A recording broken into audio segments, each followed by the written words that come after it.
C'est un dossier très important de création de richesses. Malheureusement, il y a une cabale qui a été menée, vous le savez, contre GNL Québec, un projet 100% privé au Saguenay, dans le port de Saguenay, pour exporter du gaz dans ce qu'on appelle la transition énergétique. Ah, le gaz naturel, c'est un hydrocarbure. Ouais, je comprends. Mais de participer à la transition énergétique de, entre autres, l'Allemagne et d'autres pays également en Europe. C'était ça, le thinking. C'est-à-dire quitter définitivement le charbon pour s'en aller vers une source moins polluante. Ça aurait créé énormément de richesses. Mais évidemment, la cabale menée sur les internets par des gauchistes très bien organisés. Sylvain Gaudreault également a mené sa cabale de son bord dans son coin de pays. Et résultat, vous les connaissez, la CAQ, c'est des poltrons, c'est des peureux.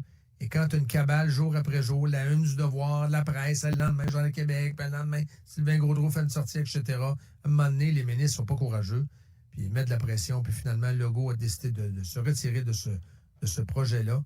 Mais voilà-t-il pas que des citoyens y croient encore. La compagnie y croit, on l'a vu en fin de semaine, et des citoyens également, dont le porte-parole du groupe pour GNL Québec, le Québec-Saglac, on va l'appeler comme ça. Je sais pas si c'est encore le nom officiel. Yvon Laprise, bonjour.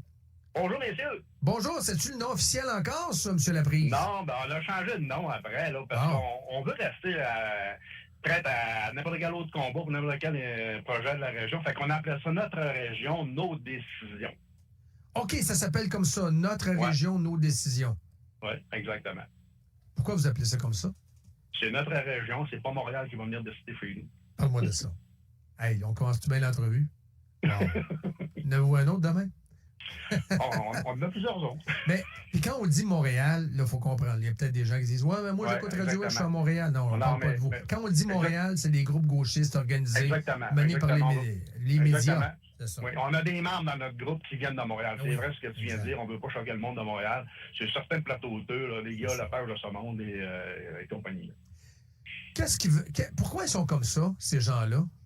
Ben, je pense que moi, là, les gens de Montréal, ils voient que la région de Saguenay-Lac-Saint-Jean, souvent les gens sont pas venus ici, puis ils pensent que c'est une immense pourvoirie, puis ils pensent que de mettre une usine dans GNL, ils vont traverser le parc des Laurentides, la seule chose qu'ils vont voir, c'est cette usine-là. Ils la verront jamais. Et probablement que moi-même, je la verrai jamais. Il y a des usines ici au Saguenay-Lac-Saint-Jean, je n'ai jamais vu de ma vie, là. Ah oui. Puis, ces gens-là, croyant que c'est une pourvoirie, ben, vous donnez bonne conscience et essayez de détruire puis d'essayer de railler n'importe quel projet économique de la région, parce que les autres, ils aimeraient ça venir à tous les 10-15 ans, venir ici, venir à la pêche, puis avoir des petits Saguenayens qui mettraient le verre après deux hameçons puis qui lui donneraient des 25 cents, là. Ces gens-là, j'ai l'impression qu'on peut mettre même Québec là-dedans. La péteuterie de Montréal nous regarde et nous aime bien régional, dans le sens négatif du terme, c'est-à-dire dans le terroir. Regarde, les gens de Québec, vous n'avez pas besoin de troisième lien, gang d'idiots. Vous êtes un gros village. Bon, on comprend, c'est la même, on subit ça à Québec aussi, ce fameux discours-là des bien-pensants de Montréal, donneurs de leçons, surtout dans la presse. Hein. La presse, c'est le devoir, hein, c'est pas mal de même. Ah oui. Mais maintenant, comment qu'on peut faire, là? Comment qu'on peut faire en sorte de se mobiliser? Je sais que votre groupe sur Facebook, 35,3 000 membres, quand même, il y a plus de 35 000 membres, c'est quand même pas banal, là, cette histoire-là. Là. Notre région, nos décisions. Expliquez aux gens qui sont de bonne foi, qui nous écoutent actuellement, qui sont à Québec, en Mauricie, en Beauce, des gens qui comprennent mal ce dossier-là, parce qu'on comprend nos vies, ça va vite, on lit vite de même, GNL, c'est mauvais pour l'environnement, tu sais, on voit ça sur le téléphone, ici et ça.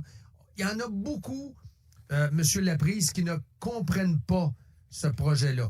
Pourriez-vous prendre quelques instants pour nous l'expliquer comme du monde ce matin? Ben, d'ores et déjà, tu as raison, parce que justement, le sondage qui a été fait par Léger, qui était pas provincial, 71 des gens, pour la première question, répondaient ne pas connaître le projet, puis ils disaient contre. En fait, le projet, là, c'est pas dur, c'est posez-vous une question. Préférez-vous voir des usines pousser sa planète qui vont utiliser du charbon ou avec du gaz naturel? Le choix n'est pas dur à faire. Là. On est tous contre les hydrocarbures, on est tous contre le charbon pis tout. Mais Commençons par éliminer le charbon, après ça, on éliminera le pétrole, après ça, on éliminera le gaz naturel. Présentement, il n'y a pas encore une énergie renouvelable qui est capable d'autosuffire la planète. D'ailleurs, l'Europe sont en crise énergétique depuis 2 ans parce qu'ils ont trop misé justement sur les énergies renouvelables. Puis, dont les moulins à vent. Ouais, les moulins à vent. Le Québec, là, on produit présentement, nous autres au Québec, 0,18 des gaz à effet de serre de la planète. La Chine en produit 28 à elle seule. Là. Le Québec, là, qu'on fasse mieux ou qu'on fasse pire demain matin, ça ne changera rien. Demain matin, on doublerait nos gaz à effet de serre. Ça ne serait pas correct, là. Mais je veux dire, ça ne changera rien pour la situation planétaire. Présentement, c'est la Chine. La Chine, c'est les plus grands pollueurs. Puis je vous poserais la question, quel est le pays qui a le plus gros parc d'éoliens et parc de panneaux solaires au monde? C'est la Chine. C'est toujours pas parce qu'ils ne veulent pas s'en sortir et qu'ils ne sont pas conscients. C'est qu'on n'a pas les énergies renouvelables pour appliquer à la planète, pour s'autosuffire. Exemple, moi, je travaille dans une aluminerie, mais moi, pas des moulins à vent en arrière de l'aluminerie pour fournir de l'électricité. C'est impossible, ça ne marchera pas. On ferme demain matin. Vous êtes chez Rio Tinto encore, hein, c'est ça? Oui, Rio Tinto encore pour eux. Oui, exact.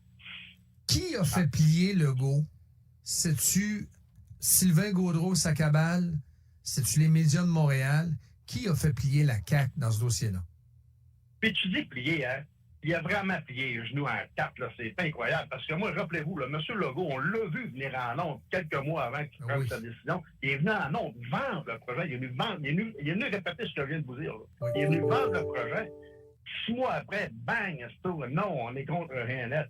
Ben, c'est une décision politique. C'est une décision électorale. C'est une décision électorale. Toutes les partis QS étaient contre ça. Sylvain Gaudreau.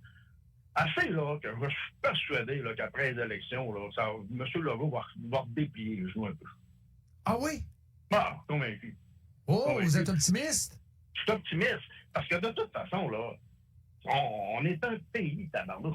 On est un pays membre de l'OTAN. On ne peut pas dire à tous les autres pays membres de l'OTAN, non, on veut vous aider à sortir de cette impasse de la Russie-là, mais on ne vous aidera pas. On ne vous enverra pas de gaz naturel. Saviez-vous que présentement au Québec, là, on est assis sur 95 milliards de gaz naturel, 95 milliards de dollars de gaz naturel, d'une qualité là, à faire rougir n'importe quel producteur de gaz sur la planète, là. Mais on est assis dessus, mais M. Legault, au nom de la planète, a décidé de bannir les hydrocarbures. Je soulignerais à M. Legault, là, qui regarde sa map comme il faut, qui a sur Google Earth, là, la planète, là, elle s'appelle pas Québec. La planète, elle s'appelle Terre. C'est pas juste au Québec le problème. Le Québec, on est chanceux. On a de l'hydroélectricité. C'est facile de se darder et de dire qu'on est bon, là. Mais les autres pays comme la Chine et l'Allemagne, qui n'ont pas tout le pouvoir hydroélectrique qu'on a, ben il faut les aider. C'est soit qu'on leur envoie du gaz naturel ou on leur dit carrément, ouvrez-vous des usines de charbon, puis quand là, la planète va aller mal, ben ici au Québec, nous autres, on va être épargnés parce qu'on est bons, nous autres, au Québec. Sylvain Gaudreau dit que c'est un projet qui est dépassé. Ben, qui nous en amène un. Sylvain Gaudreau a un projet qui n'est pas dépassé. Qu'est-ce que les gens pensent de Sylvain Gaudreau, Saguenay? Ben, moi, je pense que Sylvain Gaudreau, là, il se présente pas aux prochaines élections, là. Puis, il fait bien. Il fait bien parce que je me demande s'il y aurait eu même un vote. Je me demande si même lui aurait voté pour lui. C'est triste, hein? C'est triste, c'est épouvantable. C'est triste, c'est épouvantable. Parce que l'acceptabilité sociale, ce projet-là, il y a de ce qu'on appelle, je sais qu'on entend cette expression-là beaucoup à Québec, l'acceptabilité sociale. Si moi, je m'en vais dans les rues de Saguenay ce matin et je demande aux gens, êtes-vous pour GNL? Je suis pas mal convaincu, M. Laprise, que l'acceptabilité sociale, hein? Qu'est-ce que vous en pensez? Il y a eu un sondage dans la région. 85 des gens étaient pour. Puis pas longtemps après, c'est ça, ils en ont fait un à Montréal. Puis c'était 50-50. Mais la première question, c'est avez-vous déjà entendu parler de GNL? 71 des gens ont répondu non. J'ai rencontré souvent des gens qui étaient contre, même un petit peu dans la région aussi, mais souvent à l'extérieur qui nous disaient qu'ils étaient contre. Puis souvent la chose qui me met en tête, quand je leur demande pourquoi vous êtes contre? Un, ils ne savent pas. Un ou deux, ils vont me dire moi, les gros tuyaux, là, d'un coup, ça se défonce, ça, là, puis on va avoir les champs de pétrole. On va avoir du pétrole dans les champs, puis tout. Vous m'allez les affaires un peu, là. C'est du gaz. C'est du gaz. Comprenez-vous le mot gaz? Gaz, ça s'évapore, ça va partir des airs. Mettez, là, passez-en un tuyau de gaz naturel dans la terre, là. S'il y a une formule à côté, là, elle n'aura même pas. Qui est pour, parmi les candidats, puis on va les connaître, les candidats ne sont pas tous dévoilés, l'élection c'est juste au mois d'octobre, Mais qui est pour, à Saguenay, ce genre de projet-là? Ben, on a premièrement notre député conservateur à Chicoutimi, Richard Martel. Richard Martel a tout le temps milité aux côtés de nous autres. Richard, là, il a tout le temps été... Au provincial? Au provincial... Attendez qu'on s'en va à une élection provinciale, là. On s'en va au provincial, écoute, dans le provincial... Avez-vous des candidats d'Éric Duhem, des candidats du Parti conservateur? Qu'est-ce que vous pensez d'Éric Duhem? Il n'a pas présenté quelqu'un encore à Saguenay. Mais il s'est prononcé en faveur de GNL. S'il l'a fait, là, c'est dernièrement, parce qu'on en parle, j'ai eu il a approché des candidats, il a approché du monde pour être candidat que je connais, mais présentement, il n'y a pas de candidat, Éric Duhem, dans la région. C'est sûr qu'Éric Duhem aurait été dans la région à ce moment-là avec un candidat qui aurait été au pouvoir. Ça aurait changé la donne un peu. Là. Entendez-vous appuyer officiellement les candidats qui se prononceront en faveur de GNL Québec au cours du prochain scrutin provincial? Ben, probablement que oui. Probablement que oui. Mais une allégeance politique, ça n'arrête pas à une seule décision. Par contre, là, mais probablement que oui. Probablement que oui. Là, vous avez 35 000 membres, pareil, vous êtes pesant, là. Oui, écoute, je pense qu'on a un certain pouvoir. Je pense que, d'ailleurs, Mme Néron a goûté à notre chose qu'elle a trouvé piquante aux dernières élections. La mairesse? La mairesse. Mme Néron, on a milité contre elle. Je m'étais promis qu'aux prochaines élections, on a milité pour faire rentrer quelqu'un d'autre, puis ça a marché. C'est une nommée Nathalie Bouchard qui va être candidate dans Chicoutimi. Ah, tu me l'apprends. À Jonquière, je pense qu'il n'y a personne. Ça a été présenté en mars. Donc, Nathalie Bouchard, elle a été présentée. Elle vient du système de santé, travailleuse sociale à l'hôpital de Chicoutimi. Ouais, elle a enseigné à l'université pendant quelques années également. Ah oui, maintenant que tu me le dis, Louis, ça me revient. Mais moi, je suis de Jonquière. Fait que c'est sûr que je regarde plus pour Jonquière. Là. Mais c'est vrai que Chicoutimi, je n'ai entendu parler vaguement, toutefois. Par contre, à Jonquière, on a allé à la dernière semaine, il n'y avait personne en gauche. Entendez-vous l'appuyer officiellement? À Chicoutimi, oui. Ben écoute, je ne voudrais pas dire oui trop vite. J'aimerais la rencontrer. On va la rencontrer, poser des questions, vérifier. Hein? Il y a même faire un zoom avec elle sur notre plateforme. Très bon. Merci encore. Au plaisir de se reparler. Passez un bel été, M. Laprise. Merci vous aussi. Là. Soyez bye. Quel bon projet.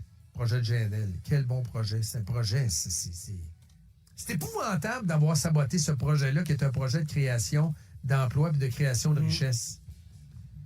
Mais, je vais répéter ce que j'avais dit quand le projet a été assassiné. Le projet a été mal défendu. Oui, eux autres ont le droit de dire toutes sortes de maudites folies, du gaga-gougou, la cabale, on la connaît. Mais toi, il faut que tu défendes ton projet aussi. Moi, je pense qu'ils se sont laissés piler d'en face. Ils se sont fait piler d'en face. Ils ont été amorphes. Sont pas assez sortis de manière structurée. Il faut que tu sortes, tu sois prêt et que tu répondes aux questions. Tu peux pas te laisser définir par l'adversaire. Il faut que tu répliques, coup sur coup, mais en même temps, il faut que tu te portes à l'offensive aussi. C'est comme au hockey, à un moment donné. Et tu back. À un moment donné, il faut que tu pognes la puck, tu prennes le contrôle du message et que tu l'expliques comme du monde également. Un peu comme dans le cas du Port de Québec. Moi, je trouve que le Port de Québec est trop sur la défensive, toujours attaqué. La poussière rouge, puis la scie, puis le bruit, puis la pollution, puis le Laurentiat, le projet qui est mort. Là, tu as toujours le Port de Québec qui est obligé de se défendre en damage control. À un moment donné, tu perds parce que tu es essoufflé, parce que les médias génèrent un genre d'effet boule de neige qui fait en sorte que les politicos, dans notre système politique, c'est eux qui prennent des décisions. Les politicos ont peur. Ont peur pour leur short, ont peur pour leur siège, et à ce moment-là, ils plient. Pour éviter cet effet de boule de neige-là, tu dois t'impliquer et tu dois être beaucoup plus proactif. Petite pause. Yves Lévesque.